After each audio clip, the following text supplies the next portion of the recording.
आज मेरी उम्र 60 साल है। आज मैं ट्रक तो नहीं चलाता, मगर मेरे पास 2 ट्रक्स हैं जिन्हें चलाने के लिए मैंने ड्राइवर्स रखे हुए हैं। लेकिन जिस घटना के बारे में मैं बताने जा रहा हूँ वो आज से 20 साल पहले की है। उस वक्त मैं खुद एक ड्राइवर था और ट्रक चलाता था। एक शाम मैं ट्रक में सीमेंट सरिया भरकर उत्तराखंड के हल्द्वानी से ग्वालदम नाम की जगह जा रहा था। मेरे साथ मेरा क्लीनर गोपाल भी था। गोपाल के बारे में मैं थोड़ा बता दूं कि गोपाल को उस वक्त मेरे साथ काम करते करते सिर्फ 2 ही महीने हुए थे और उस रात मुझे पहली बार पता चला कि उसे नींद में चलने की बीमारी है।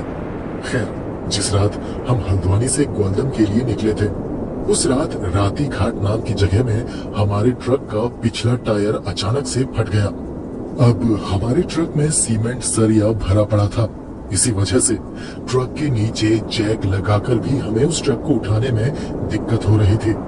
रात का समय था और बदकिस्मती से उस रात हमें वहां दूसरी कोई गाड़ी नहीं दिखाई दी, इसलिए हमने सुबह होने का इंतजार किया और चादर तान कर सो गए।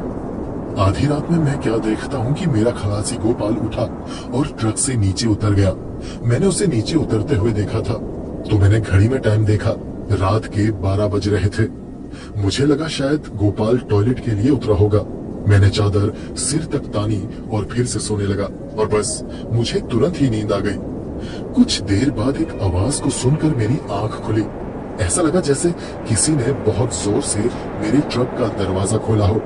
मैंने तुरंत सिर से चादर हटाई और दरवाजे की तरफ देखा। मैंने देखा दरवाजे में कोई खड़ा था। मुझे उसका सिर्फ सिर दिखाई दे रहा था क्योंकि वो जमीन में खड़ा था और ट्रक के दरवाजे तक उसका सिर ही पहुंच रहा था। अंधेरे की वजह से मुझे उसका चेहरा नहीं दिख रहा था, पर कोई खड़ा है ये तो पता चल रहा था। वो शख्स ट्रक के अंदर ही देख रहा था। मैंने उसे आवाज दी, गोपाल, गोपाल। मगर गोपाल ने कोई जवाब नहीं दिया। मैं उठकर बैठ गया। तब मुझे बाहर खड़ा वो शख्स थोड़ा और दिखाई देने लगा। अब उसका सिर और कंधे दिखाई दे रहे थे। वो गोपाल नहीं था क्योंकि वो कोई औरत थी और कंधे तक खुले हुए उसके बाल मुझे दिखाई दे रहे थे, पर अभी भी उसका चेहरा नहीं दिख रहा था। मैंने ट्रक के अंदर की लाइट का स्विच ढूंढा और लाइट ऑन कर दी।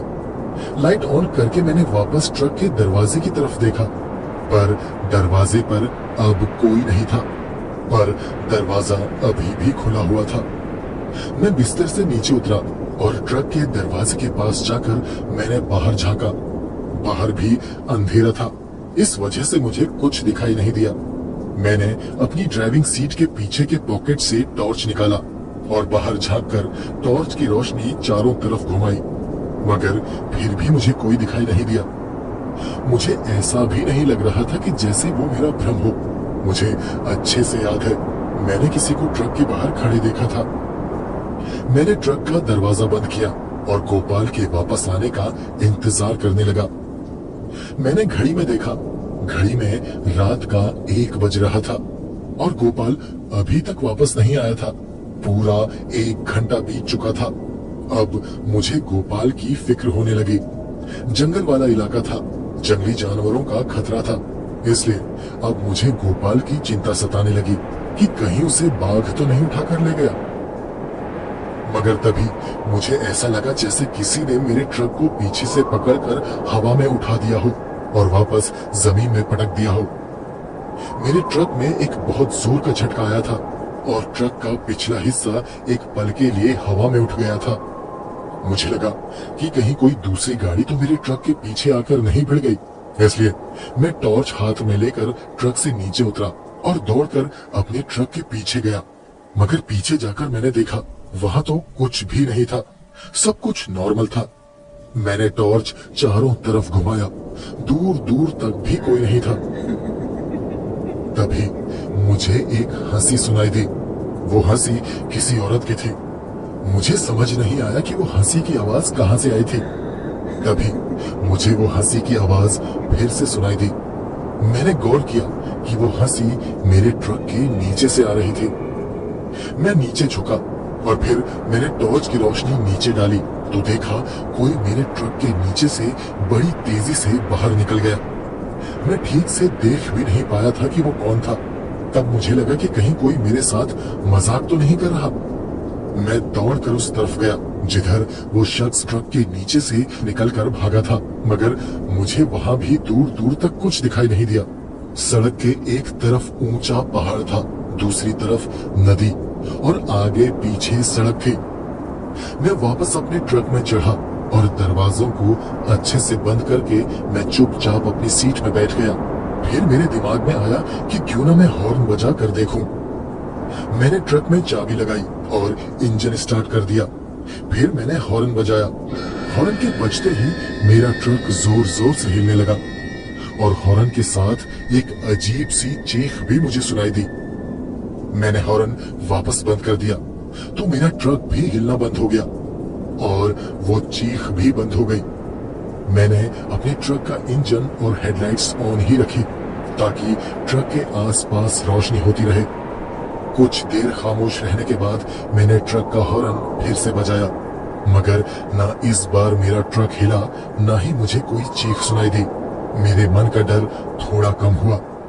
मैं ड्राइविंग सीट में बैठा हुआ सोच रहा था कि ट्रक धीरे धीरे आगे बढ़ा लूं। फिर गोपाल के बारे में सोचकर मैं रुक गया। तभी मेरी नजर दूर सामने सड़क पर पड़ी। मैंने देखा एक आदमी अजीब ढंग से धीरे धीरे चलता हुआ मेरी ओर आ रहा था। उसकी चाल अजीब थी। वो चलते हुए हाथ नहीं हिला रहा था, वो एकदम सीधा अकड़कर चल रहा था। जब वो आदमी थोड़ा करीब आया तो मैंने देखा वो आदमी अकेला नहीं था, उसके कंधे पर कोई बैठा हुआ था, एक इंसानी आकृति का काला साया। वो शख्स थोड़ा और करीब आया तो मैंने उसे पहचान लिया। वो मेरा क्लीनर गोपाल था और उसके कंधे पर एक औरत बैठी हुई थी जिसका चेहरा, हाथ पैर काले थे। उसने कपड़े भी काले पहने हुए थे। पर अजीब बात यह थी कि गोपाल बिना हाथ हिलाए, बिना पलके झपकाए सीधा सीधा आ रहा था। जब वो ट्रक के एकदम करीब पहुंचा तब मेरे दिमाग में एक बात आई। मैंने जोर से हॉर्न बजाना शुरू कर दिया। हॉर्न के बजते ही मैंने देखा सामने गोपाल के कंधे पर बैठी हुई उस काली आकृति जो कि एक औरत थी। उसके शरीर में अजीब अजीब सी हरकतें होने लगी। वो गोपाल के कंधे पर बैठे बैठे छटपटाने लगी। गोपाल भी चौंक कर जाग गया और जब उसने देखा कि वो बीच सड़क में ट्रक के सामने खड़ा है और उसके कंधे पर कोई बैठा हुआ है तो वो भी छटपटाने लगा और अपने कंधे पर से उस औरत को नीचे उतारने की कोशिश करने लगा।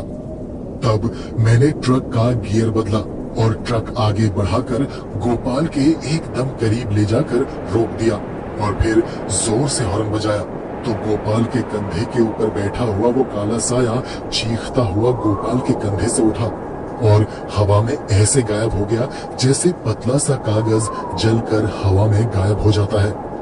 उस काले साये के गायब होते ही गोपाल चिल्लाते हुए ट्रक के अंदर आया। मैंने उससे कहा, अबे तू कहाँ चला गया था बे? और तुझे मालूम नहीं चला कि तेरे कंधे पर कोई बैठा हुआ है? गोपाल बोला, उस्ताद, एक बात मैंने आपसे छुपाई थी कि मुझे नींद में चलने की बीमारी है, मगर ऐसा कभी कभी होता है उस्ताद, इसलिए मुझे पता नहीं चला कि मेरे कंधे पर वो औरत बैठी है। मैंने कहा, चल निकलते हैं यहाँ से, बाकी बात आगे किसी गांव में जाकर करेंगे। ऐसा कहकर मैंने धीमे धीमे ट्रक आगे बढ़ा लिया।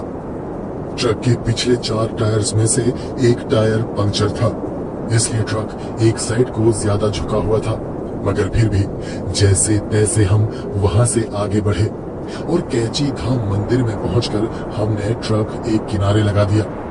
वहीं आश्रम में जाकर हमने वो बची हुई रात बिताई। उस दिन के बाद मैं कभी भी गोपाल को रात के किसी भी ट्रिप में अपने साथ नहीं ले गया। आज भी मैं अपने ट्रक ड्राइवर से कहता हूँ कि जब भी उस रास्ते से गुजरो तो टेप रिकॉर्डर में भगवान के भजन बजाते हुए निकलो।